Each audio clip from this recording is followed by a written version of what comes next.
The idea is just plain clothes and hard tactics, and I don't think they'll know what hit them because they're not prepared for what we're planning. Here, you're gonna take the knife. How much of yeah, we got 2 AKs coming.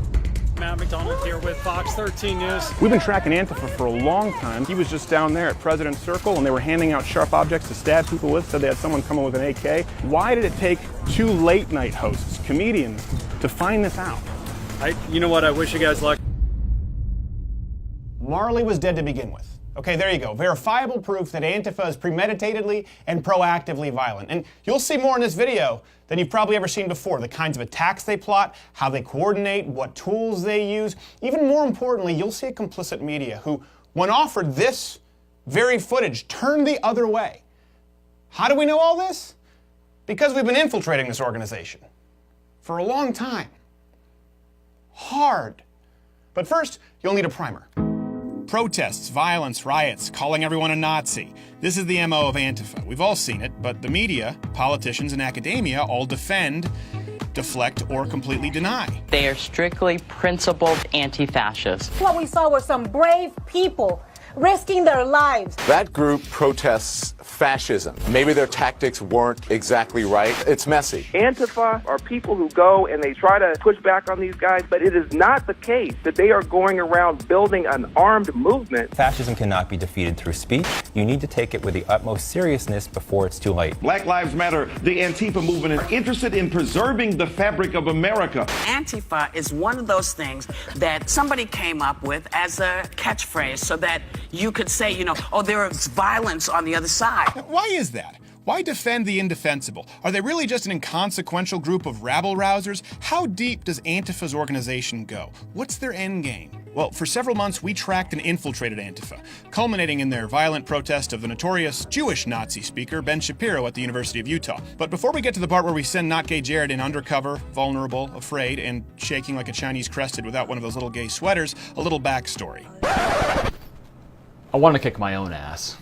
In order to get in with the Antifa crowd, we had to infiltrate their private groups. After news broke that they were officially classified as a domestic terrorist organization, they pulled everything in much closer to the chest. They started vetting people, becoming paranoid about spies. They demanded we meet with them in person, installing a cryptic messaging app onto our phone, which they used to organize. So I just met with the guy, and he installed a super secret encrypted messenger app on my phone, and they immediately took roll call, using all pseudonyms such as Firebird, Ski Mask, Xavius, yeah, everyone except for Will. Yes, Will, whom we immediately identified on Facebook. Will also boasted of his sawed-off shotguns and armory in his trunk. At least that's what he said. I have a toolbox of full shit. Did you bring your gun? I have like on the border between just a regular rifle and an assault weapon and a sawed-off style shotgun. It's a pen. Yeah, like last ditch. Blue Subaru with a dent on the side, on the driver's side. That's mine. So remember, just as the local authorities will remember, this is Will. What happened to you, Will? Somewhere on the way, you lost yourself. Believe me, it gets worse. The context makes all of this so much worse. Oh, also, yes, the violent Antifa organizer is seemingly tranny and or genderqueer. Patience. Now, to be fair, anyone can likely show up and protest, but they told us that all of this was required if we wanted to take part in their self-professed tactics. Now, just what do they mean by tactics? Well, we found out the next day. Again, patience.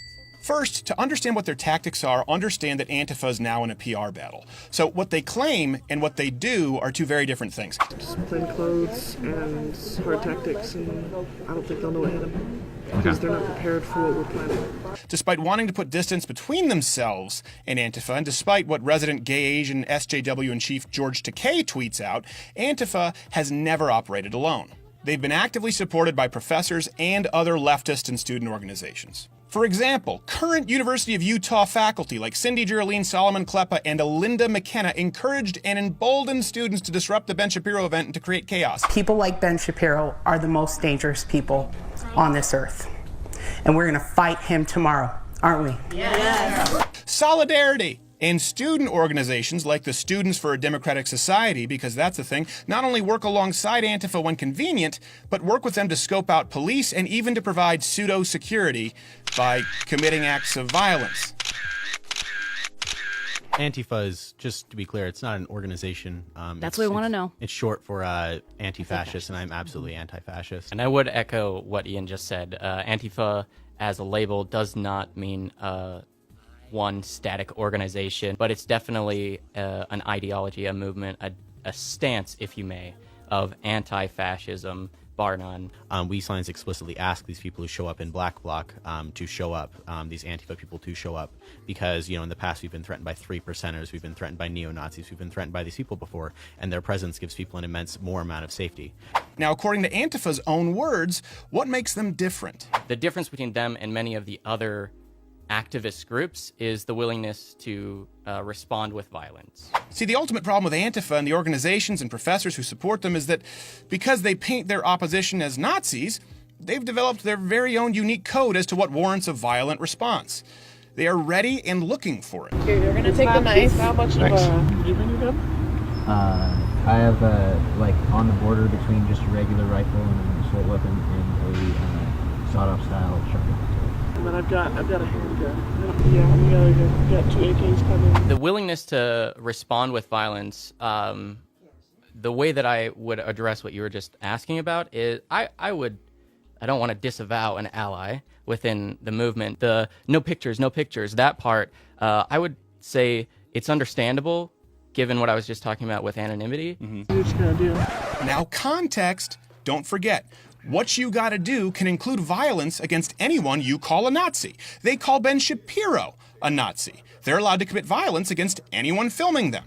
And just how violent can they get? If you go down to like the military surplus store, the Navy surplus store, whatever, you can get like a K-bar for like $30-40. And it's just a combat knife. It's a fixed blade, 5 inches or so, but it's just you strap it on your leg and you're good to go. I mean, this one's like tiny, so you have to really stab them the whole time. Yeah, and like last ditch is gonna be lure them down here. Whoa, hold. Luring people to their cars with sawed-off shotguns and handing out knives and shivs. This went far beyond a goof, and we needed to get Nake Jared out of there. Good thing the man's got a quick mind. Is there a place to shit around here? I don't know this campus. And to the right. All right, I'll be right back. You guys could be in a few minutes. Yes, at the risk of being called a snitch, Nake Jared immediately turned the footage over to the authorities, who were already aware of our presence there, by the way. Turns out they'd been tracking this pansexual / transgender queer with an axe to grind for a while, and they were grateful for our footage. The media, on the other hand, who you think would jump on a story like this, well, their response is what's most disturbing of all. He was just down there at President Circle, and they were handing out sharp objects to stab people with, said they had someone coming with an AK. Why did it take 2 late-night hosts, comedians, to find this out? You know what? I wish you guys luck. Yes, you just saw correctly. Even being shown the footage in the presence of police officers to confirm authenticity, they walked away. Also, I should note, this is Dan Harris from Nightline, national ABC News. He knew about the footage and the whole story, too. I offered it to him and asked for his card. He did not give it to me. We were delivering a story to local and national news on a silver platter which included infiltration, violence, and exposing the roots of a national domestic terrorist organization. And no one even wanted to give it a glimpse. Not one person. It didn't even get mentioned. Protesters flooding the campus trying to shut down conservative speaker Ben Shapiro's appearance. These are protesters that are against Ben Shapiro, conservative. Only these people didn't call Ben Shapiro controversial. They called him a Nazi. And they aren't there to protest. They are there to punch Nazis as they chalk and paint on the walls or commit violence against people filming them, depending on the day. Case in point, our footage assisted with leading to the arrests of these violent protesters. Good example, codename Honeybee? Her real name is Jenna. Now, let me be clear here. We do not want to dox anyone, and we ask that none of you dox anyone. But we do want you to alert your local authorities if you recognize any of these people. These folks aren't playing a game anymore. This is serious violence. Take this black girl who committed assault. Now, we couldn't find any official arrest record, but we did post this on Facebook, and then this happened. So we immediately ID'd her as well. Grace. They're so easy to trick. Officers, we appreciate your service. Now, of course, the next day, when the inevitable violence that we warned about broke out, so-called journalists were all over it. Because, they're lazy. Here's the thing, Antifa and its supporters are openly practicing violence. Worse, they plan it.